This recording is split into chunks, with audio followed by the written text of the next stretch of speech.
All right. Well, welcome to the Grok3 presentation.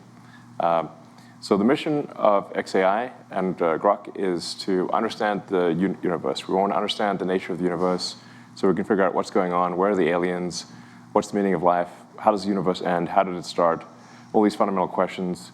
We're driven by curiosity about the nature of the universe, and that's also what causes us to be a maximally truth-seeking AI, even if that truth is sometimes at odds with what is politically correct. In order to understand the nature of the universe, you must absolutely rigorously pursue truth, or you will not understand the universe. You will be suffering from some amount of delusion or error. So that is our goal, figure out what's going on.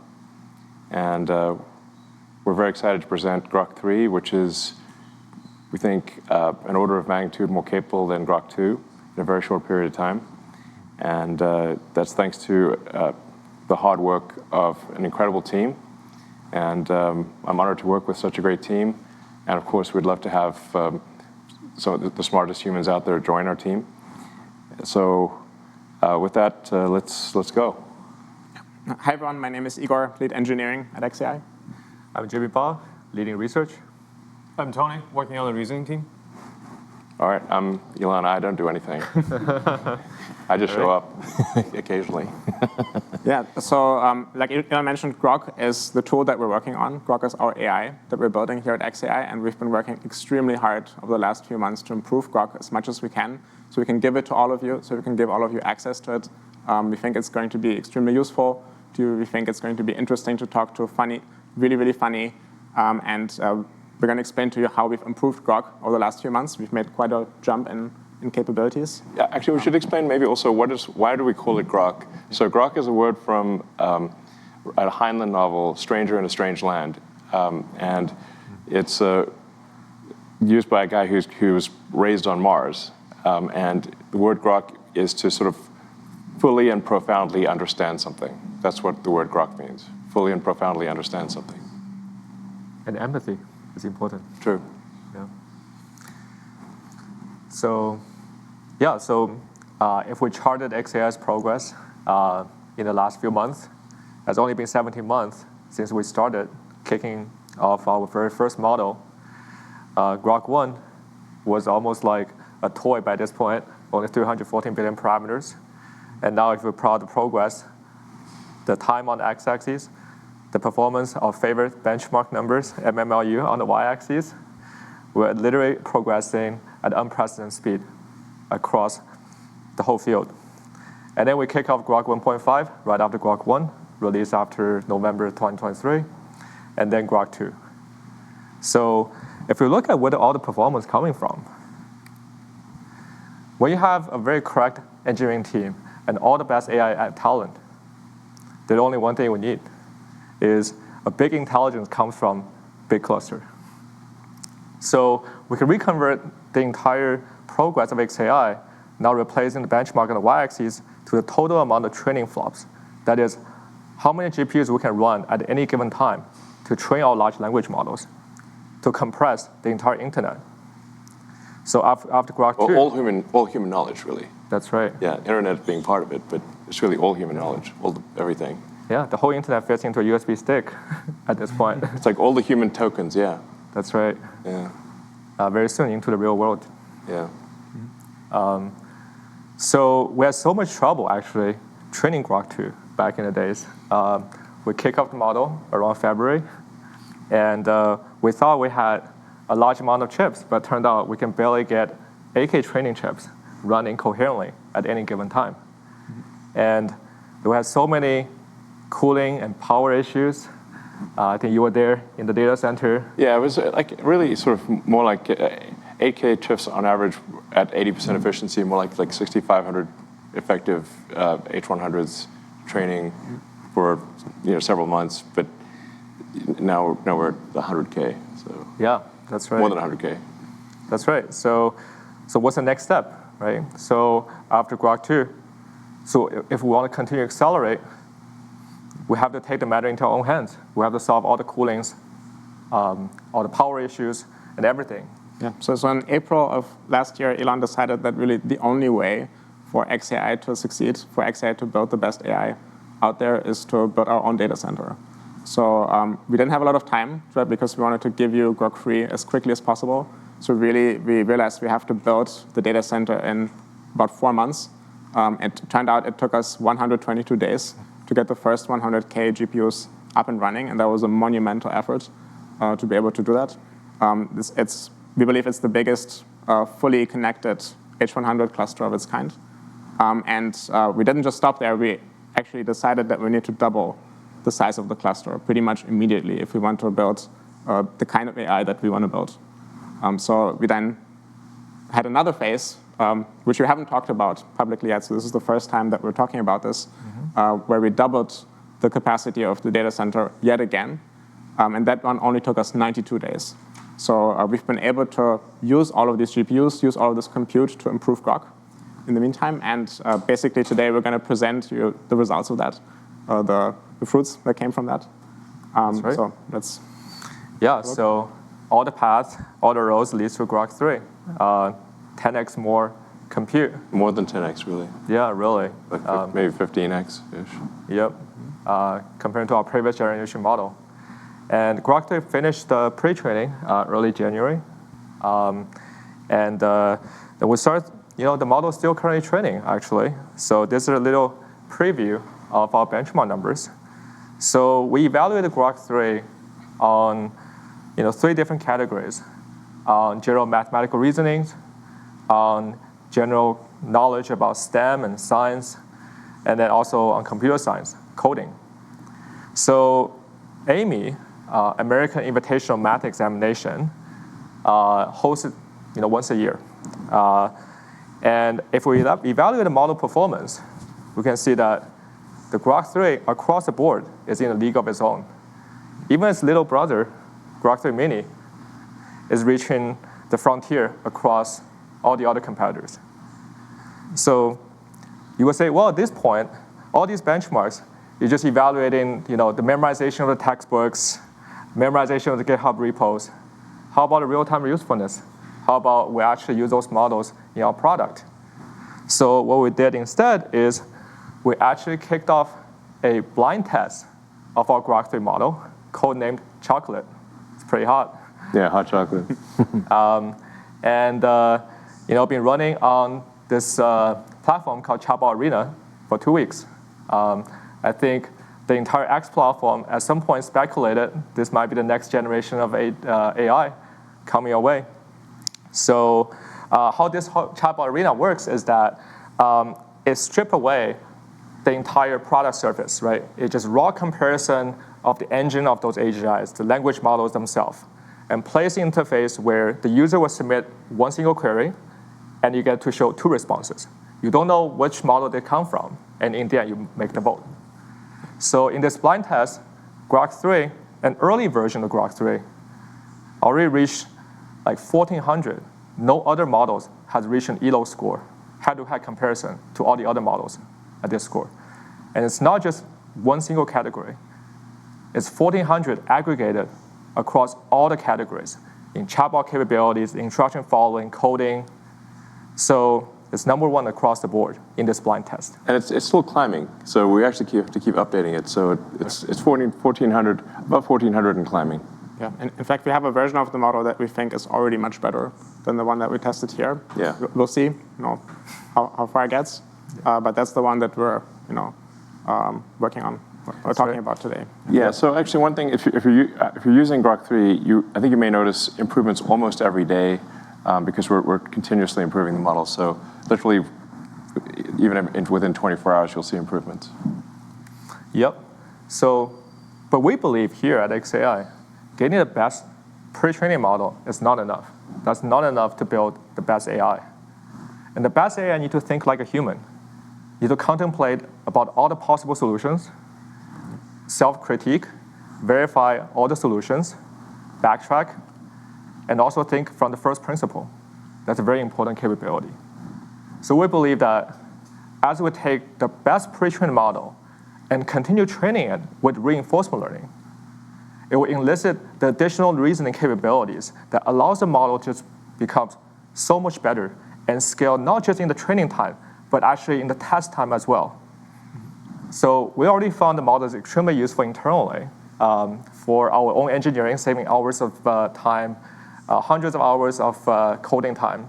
So Igor, you're the power user of our Grok3 reasoning model. So what are some use cases? Yeah, so like Jimmy said, we've added advanced reasoning capabilities to Grok, and we've been testing them pretty heavily over the last few weeks. I wanted to give you a little bit of a taste of what it looks like when Grok is solving hard reasoning problems. So we prepared two little problems for you. One comes from physics, and one is actually a game that Grok is going to write for us.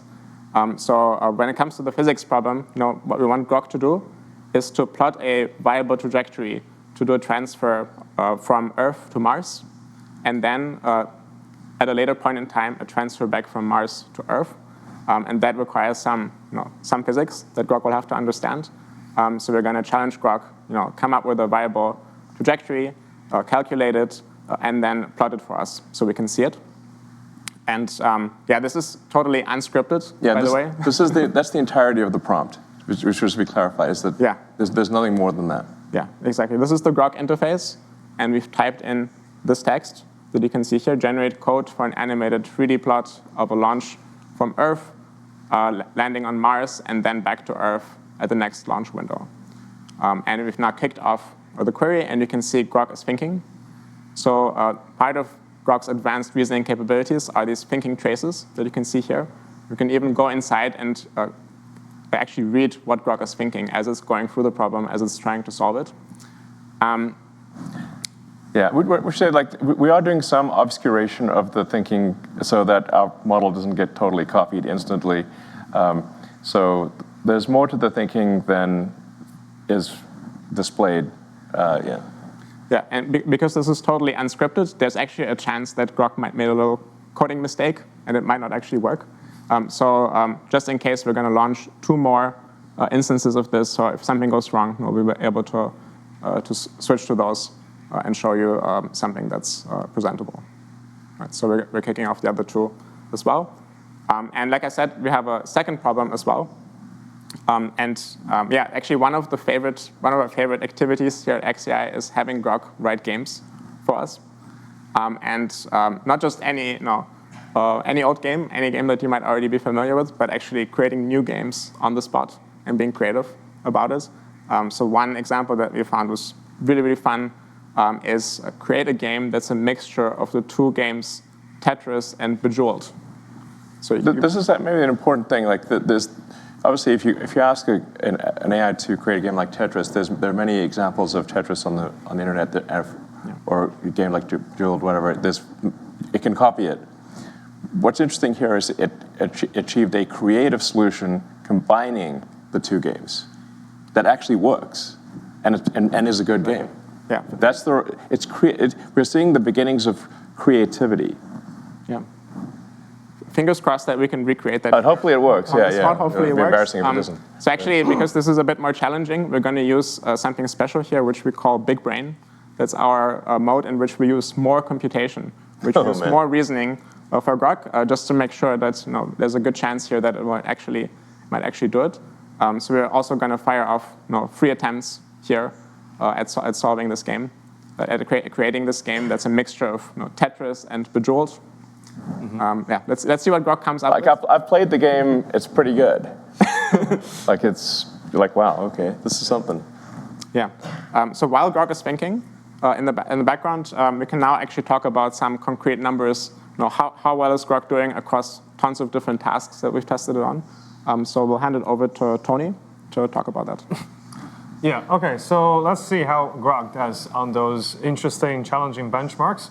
So reasoning, again, refers to those models that actually thinks for quite a long time before it tries to solve a problem. So in this case, around a month ago, the Grok3 pre-training finished. So after that, we worked very hard to put the reasoning capability into the current Grok3 model.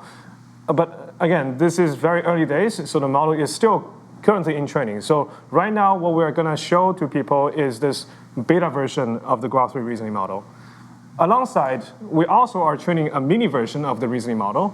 So essentially, on this plot, you can see the Grok3 reasoning beta and then Grok3 mini reasoning. The Grok3 mini reasoning is actually a model that we train for much longer time. And you can see that sometimes it actually performs slightly better compared to the Grok3 reasoning. This also just means that there's a huge potential for the Grok3 reasoning because it's trained for much less time. All right, so let's actually look at how it does on those 3 benchmarks. So Jimmy also introduced already. So essentially, we're looking at 3 different areas: mathematics, science, and coding. And for math, we're picking this high school competition math problem. For science, we actually pick those PhD level science questions. And for coding, it's also actually pretty challenging. It's competitive coding and also some leak code, which is some code interview problems that people usually get when they interview for companies. So on those benchmarks, you can see that the Grok3 actually performed quite well across the board compared to other competitors. So it's pretty promising. These models are very smart. Yeah. So Tony, what are those shaded bars? Yeah, so I'm glad you asked this question. So for those models, because it can reason, it can think, you can also ask them to even think longer. You can spend more what we call test and compute, which means you can spend more time to reason, to think about a problem before you spit out the answer. So in this case, the shaded bar here means that we just ask the model to spend more time. It can solve the same problem many times before it tries to conclude what is the right solution. And once you give this compute or this kind of budget to the model, it turns out the model can even perform better. So this is essentially the shaded bar in those plots. Mm-hmm. Right. So I think this is really exciting, right? Because now, instead of just doing one chain of thought with AI, why not do multiple all at once? Yes. So that's a very powerful technique that allows us to continue to scale the model capabilities after training. And people often ask, are we actually just overfitting to the benchmarks? Yes. So how about generalization? So yes, I think, this is definitely a question that we are asking ourselves, whether we are overfitting to those current benchmarks. Luckily, we have a real test. So about 5 days ago, AIME 2025 just finished. This is where high school students compete in this particular benchmark. So we got this very fresh new competition, and then we asked our 2 models to compete on the same benchmark, the same exam. And it turns out, very interestingly, the Grok3 reasoning, the big one, actually does better on this particular new fresh exam. This also means that the generalization capability of the big model is stronger, much stronger compared to the smaller model. If you compare to the last year's exam, actually this is the opposite. The smaller model kind of learns the previous exams better. So this actually shows some kind of true generalization from the model. That's right. So 17 months ago, our Grok0 and Grok1 barely solved any high school problems. That's right. And now we have a kid that just already graduated. The Grok is ready to go to college. Is that right? Yeah. I mean, it won't be long before it's simply perfect. The human exams won't be hard. They'll be too easy. Yeah. And internally, we actually, as the Grok continue evolves, we're going to talk about what we're excited about. But very soon, there will be no more benchmark left. Yeah. Yeah, one thing that's quite fascinating, I think, is that we basically only trained Grok's reasoning abilities on math problems and competitive coding problems. Mm-hmm. Right? So very, very specialized kinds of tasks, but somehow it's able to work on all kinds of other different tasks. So including creating games, lots and lots of different things. And what seems to be happening is that basically Grok learns this ability to detect its own mistakes in its thinking, correct them, persist on a problem, try lots of different variants, pick the one that's best. So there are these generalizing abilities that Grok learns from mathematics and from coding, which it can then use to solve all kinds of other problems. So that's pretty. I mean, reality is the instantiation of mathematics. Mm-hmm. That's right. And one thing we're actually really excited about, that going back to our founding mission, is what if one day we have a computer just like Deep Thought that utilize our entire cluster just for that one very important problem in the test time. And all the GPU turned on, right? So I think back then we were building the GPU clusters together. You were plugging cables. And I remember that when we turned on the first initial test, you can hear all the GPUs humming in the hallway. That's almost feel like spiritual. Yeah, that's actually a pretty cool thing that we're able to do, that we can go into the data center and tinker with the machines there. So for example, we went in and we unplugged a few of the cables and just made sure that our training setup is still running stably. So that's something that I think most AI teams out there don't usually do, but it's actually totally unlocks like a new level of reliability and what you're able to do with the hardware. So Okay, so when are we going to solve Riemann? So the easiest solution is to enumerate over all possible strings. And as long as you have a verifier, enough compute, you'll be able to do it. But Okay. my projection will be, What's your guess? What does your neural net calculate? so my bold prediction, so 3 years ago I told you this, I think now it's 2 years later, two things are going to happen. We're going to see machines win some medals. Yeah. That's Turing's Award, Absolutely. Fields Medal, Nobel Prize, with probably some expert in the loop, right? So the expert uplifting. Do you mean so this year or next year? Okay. That's what it comes down to, really. Yeah. I mean, So it looks like Grok finished all of its thinking on the two problems. So let's take a look at what it said. All right, so this was the little physics problem we had. We've collapsed the thoughts here, so they're hidden. And then we see Grok's answer below that. So it explains, it wrote a Python script here using matplotlib, then gives us all of the code. So let's take a quick look at the code. Seems like it's doing reasonable things here, not totally off the mark. Solve Kepler says here, so maybe it's solving Kepler's law numerically. Yeah, there's really only one way to find out if this thing is working. I'd say let's give it a try. Let's run the code. All right, and we can see, Grok is animating two different planets, Earth and Mars here, and then the green ball is the vehicle that's transiting, the spacecraft that's transitioning between Earth and Mars. And you could see the journey from Earth to Mars, and looks like, indeed, the astronauts returned safely, at the right moment in time. So obviously this was just generated on the spot, so we can't tell you if that was actually a correct solution. So we're going to take a closer look. Maybe we're going to call some colleagues from SpaceX, ask them if this is legit. It's pretty close. It's. I mean, there's a lot of complexities in the actual orbits that have to be taken into account, but this is pretty close to what it looks like. Awesome. In fact, I have that on my pendant here. This has got the Earth, Mars, home, and transfer on it. yeah. When are we going to install Grok on a rocket? Well, I suppose in 2 years. 3 years? Everything is 2 years away. Well, Earth and Mars transit occurs every 26 months. We're currently in a transit window approximately. The next one would be November of next year, roughly end of next year. And if all goes well, SpaceX will send Starship rockets to Mars, and with Optimus robots and Grok. Yeah, I'm curious what this combination of Tetris and Bejeweled looks like. Tetris, as we've named it internally. We also have an output from Grok here. It says wrote a Python script, explains that it's what it's been doing. If you look at the code, there's some constants that are being defined here, some colors. Then the terminals, the pieces of Tetris are there. Obviously, very hard to see at one glance if this is good. So we gotta run this to figure out if it's working. Well, let's give it a try. Fingers crossed. All right. So this kind of looks like Tetris, but the colors are a little bit off, right? The colors are different here, and if you think about what's going on here, Bejeweled has this mechanic where if you get 3 jewels in a row, then they disappear, and also gravity activates, right? So what happens if you get 3 of the colors together? Okay, so something happened.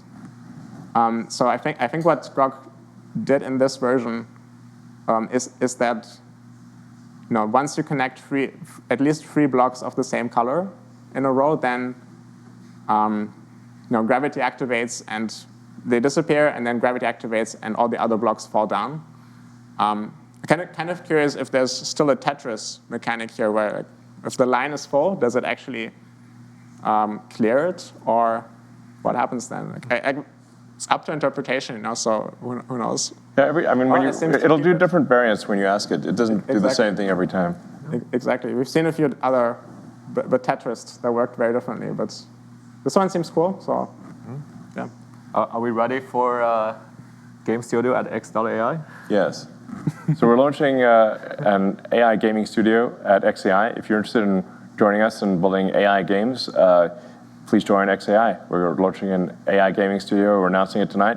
Let's go. Epic Games. But wait, that's an actual game studio. Yeah. Yeah. All right. So I think one thing is super exciting for us is that once you have the best pre-trained model, you have the best reasoning model, right? So we already see that when you actually give the capability for those models to think harder, think longer, think more broad, the performance continually improves. And we're really excited about the next frontier, that what happens if we not only allow the model to think harder, but also provide more tools, just like how real humans to solve those problems. For real humans, we don't ask them to solve Riemann hypothesis just with a piece of pen and paper, no internet. So with all the basic web browsing, search engine, and code interpreters, that builds the foundations, and the best reasoning model builds the foundations for the Grok agent to come. So today we're actually introducing a new product called Deep Search. That is the first generation of our Grok agents that not just helping the engineers and researchers and scientists to do coding, but actually help everyone to answer questions that you have day to day. It's a kind of like a next generation search engine that really help you to understand the universe. So you can start asking questions like, for example, hey, when is the next Starship launch day, for example? So let's try that, if we get the answer. On the left-hand side, we see a high-level progress bar. Essentially, the model not only just going to do one single search like the current RAG system, but actually thought very deeply about, hey, what's the user intent here? And what are the facts I should consider at the same time? And how many different websites I should actually go and read their content, right? So this can really save hundreds of hours of everyone's Google time if you want to really look into certain topics. And then on the right-hand side, you can see the bullet summaries of how the current model is doing, what websites browsing, what sources verifying, and oftentimes actually cross-validate different sources out there to make sure the answer is actually correct before it's output final answer. And we can, at the same time, fire up a few more queries. How about, Elon, you're a gamer, right? So sure.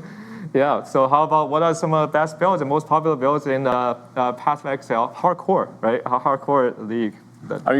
You can technically just look at the hardcore ladder. Might be a fast way to figure it out. Yeah, we'll see what the model does. And then we can also do, something more fun. For example, how about make a prediction about the March Madness out there? Yeah, so this is kind of a fun one where Warren Buffett has $1 billion bet. If you can exactly match the entire winning tree of March Madness, you can win $1 billion from Warren Buffett. So it would be pretty cool if AI could help you win $1 billion from Buffett. That seems like a pretty good investment. Let's go. Yeah. All right, so now let's fire up the query and see what model does. So we can actually go back to our very first one. How about the... Buffett wasn't counting on this. It's already done. That's right. OK, so we got the result of the first one. The model thought around 1 minute. So the key insight here, the next Starship is going to be on 24th or later, so no earlier than February 24th. It might be sooner. So I think we can scroll down what the model does. So it does a little research on the Flight 7, what happened, got grounded, and actually it looked into the FCC filing, from its data collections, And then actually make a new conclusion that, yeah, if we continue to scroll down, let's see. Right.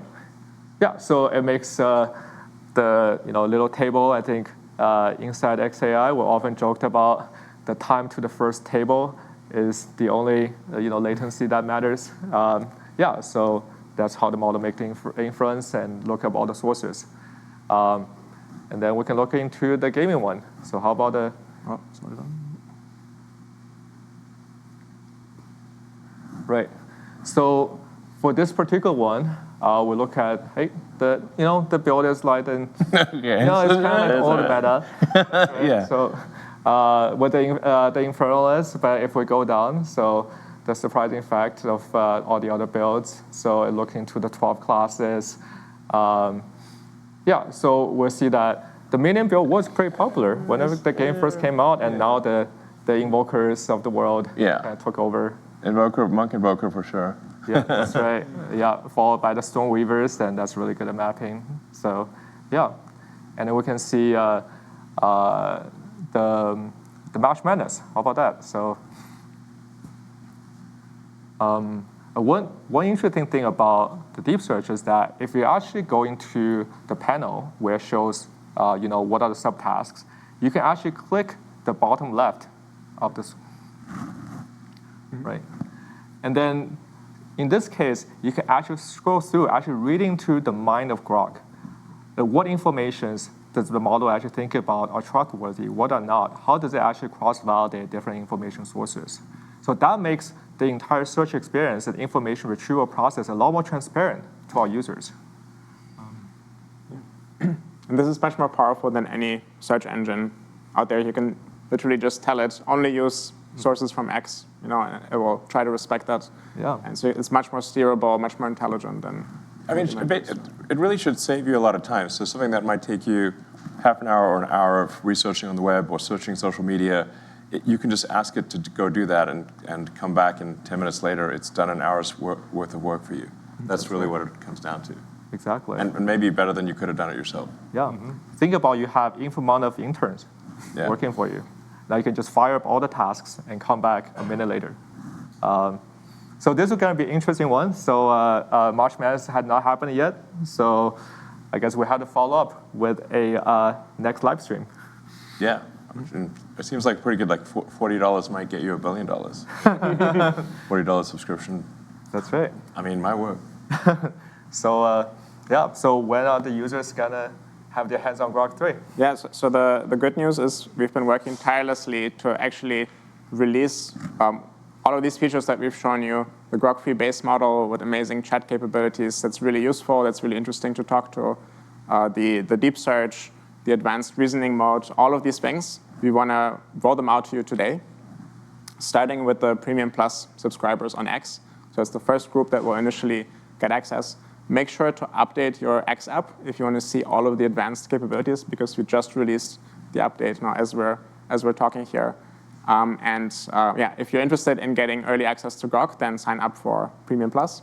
And also, we're announcing that we're starting a separate subscription for Grok that we call Super Grok, for those real Grok fans that want the most advanced capabilities and the earliest access to new features.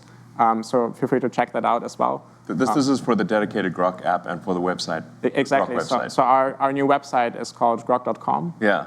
And you'll also You'd find... never guess. Yeah, you'd never guess. And you can also find our Grok app in the iOS App Store.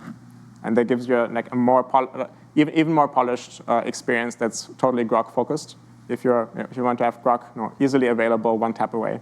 Yeah, and the version on Grok.com on a web browser is going to be the latest and most advanced version, because obviously it takes us a while to get something into an app and then get it approved by the App Store. So and then if something's in a phone format, there's limitations of what you can do. So the most powerful version of Grok and the latest version will be the web version at Grok.com. Yeah. So watch out for the name Grok3 in the app. Dead giveaway.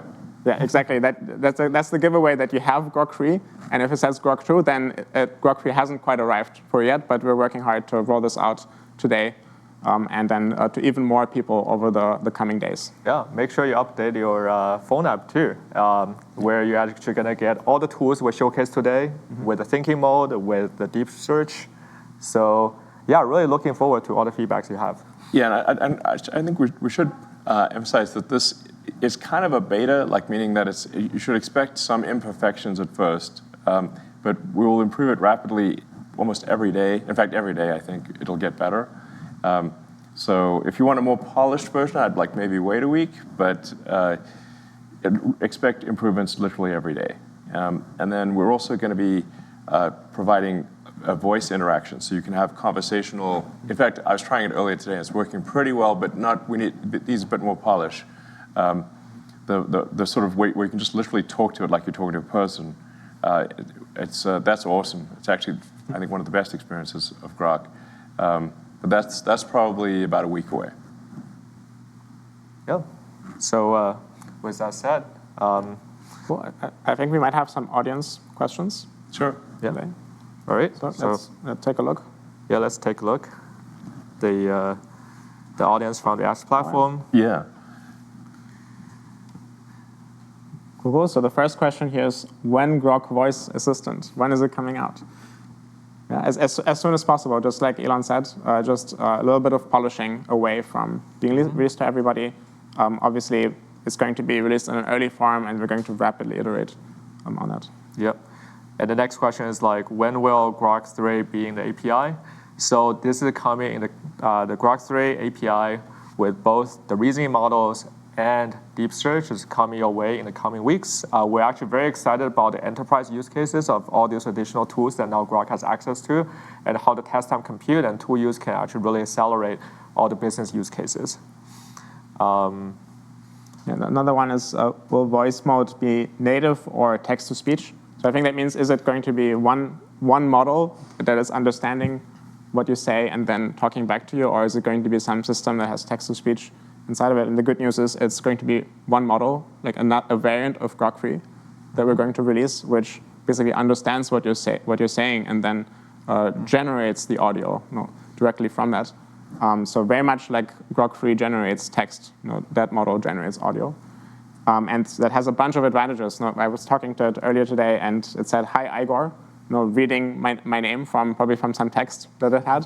And I said, "No, my name is Igor." And it remembered that. So it could continue to say Igor, just like a human would. And you can't achieve that with text-to-speech. So, yeah. So, here's a question for you. Pretty spicy, Elon. Is Grok a boy or a girl? And are they single? Grok is whatever you want it to be. Yeah. Yeah. Are they single? Yes. All right. The shop is open. So honestly, people are going to fall in love with Grok. It's like 1,000% probable. Yeah. The next question, will Grok be able to transcribe audio into text? Yes. So we'll have this capability in both the app and also the API. We found that's like, Grok should just be your personal assistant looking over your shoulder, right? And follow you along the way, learn everything you have learned, and really help you to understand the world better, become smarter every day. Yeah, I mean, the voice mode of Grok isn't simply, it's not just voice to text. It understands like tone, inflection, pacing, everything. It's wild. I mean, it's like talking to a person. Okay. Yep, so any plans for conversation memory? Yeah. Absolutely, we're working on it right now. So. I already forgot. That's right. Let's see, what are the other ones? So what about the DM features, right? So if you have personalizations and if you have, Grok remembers your previous interactions. Yes. Should it be one Grok or multiple different Groks? It's up to you. You can have one Grok or many Groks. Yep. I suspect people will probably have more than one. Yeah. I want to have a Dr. Grok. Yeah. The Grok doc. That's right. All right. Cool. So in the past, we've open sourced Grok1. Right? So somebody's asking us, are we going to do it again with Grok2? Yeah, I think once Grok, our general approach is that we will open source the last version when the next version is fully out. So like when Grok3 is mature and stable, which is probably within a few months, then we'll open source Grok2. Okay, so we probably have time for one last question. What was the most difficult part about working on this project? I assume Grok3, and what are you most excited about? So I think me looking back, getting the whole model training on the 100K H100 coherently, that's almost like battling against the final boss of the universe, the entropy. Because at any given time, you can have a cosmic ray that beaming down and flip a bit in your transistor. And now the entire gradient update, if it's fit Mantissa bit, the entire gradient update is out of whack.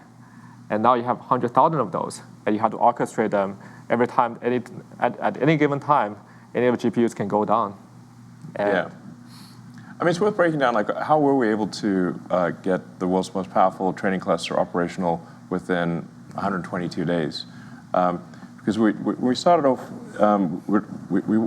we actually weren't intending to do a data center ourselves. We were going to just, we went to the data center providers and said, how long would it take to have 100,000 GPUs operating coherently in a single location? And we got time frames from 18 to 24 months.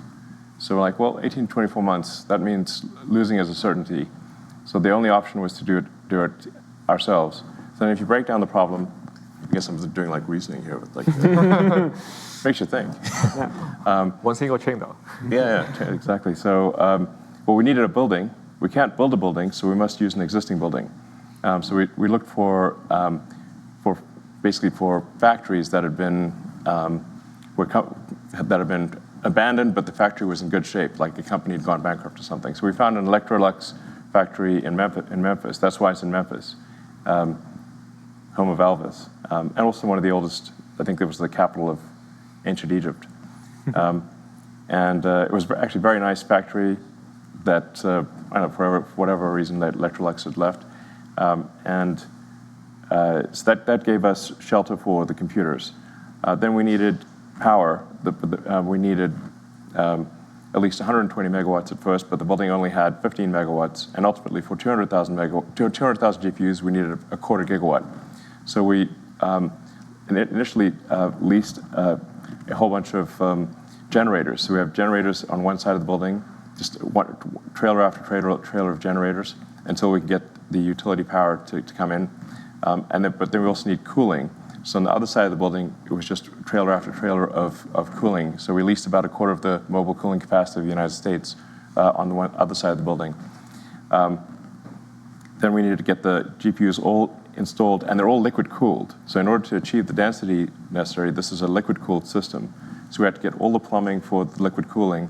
Nobody had ever done a liquid cooling data center at scale. So this was incredibly dedicated effort by a very talented team to achieve that outcome. I may think, now it's going to work. Nope. The issue is that the power fluctuations for a GPU cluster are dramatic. So it's like this giant symphony that is taking place. Like imagine having a symphony with 100,000 or 200,000 participants in the symphony, and the whole orchestra will go quiet and loud in 100 milliseconds. And so this caused massive power fluctuations. So then, which then caused the generators to lose their minds, and they weren't expecting this. So to buffer the power, we then used Tesla megapacks to smooth out the power. So the megapacks had to be reprogrammed.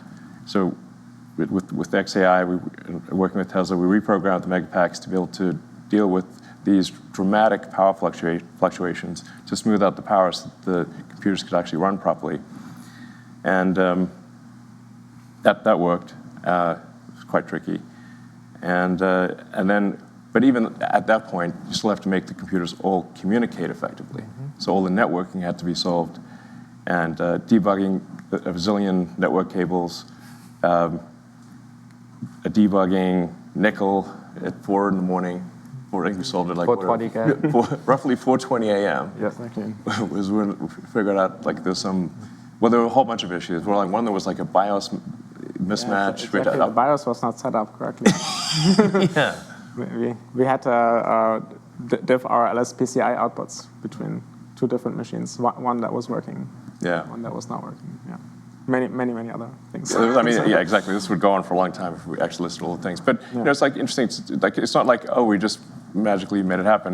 You have to break down the problem, just like Grok does for reasoning, into the constituent elements, and then solve each of the constituent elements in order to achieve a coherent training cluster in a period of time that is a small fraction of what anyone else could do it in. And then once the training cluster was up and running and we could use it, now we had to make sure that it actually stays healthy throughout, which is its own giant challenge. And then we had to get every single detail of the training right in order to get a Grok3 level model, which is actually really, really hard. So we don't know if there are any other models out there that have Grok3's capabilities, but whoever trains a model better than Grok3 has to be extremely good at the science of deep learning at every aspect of the engineering. So it's not so easy to pull this off. And this is now going to be the last cluster we built and last model we train. Oh yeah, we've already started work on the next cluster, which will be about 5 times the power. So instead of a quarter gigawatt, roughly 1.2 gigawatts. What's the Back to the Future was? What's the power on there's like the Back to the Future car? Yeah. Anyway, the Back to the Future power car.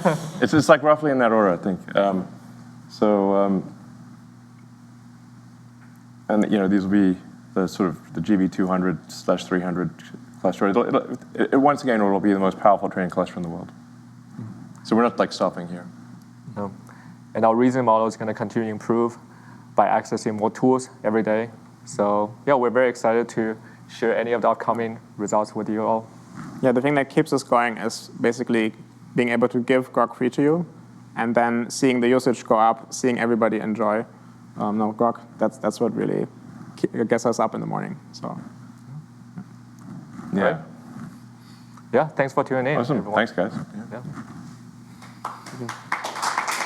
Hey, Grok, what's up? Can you hear me? I'm so excited to finally meet you. I can't wait to chat and learn more about each other. I'll talk to you soon.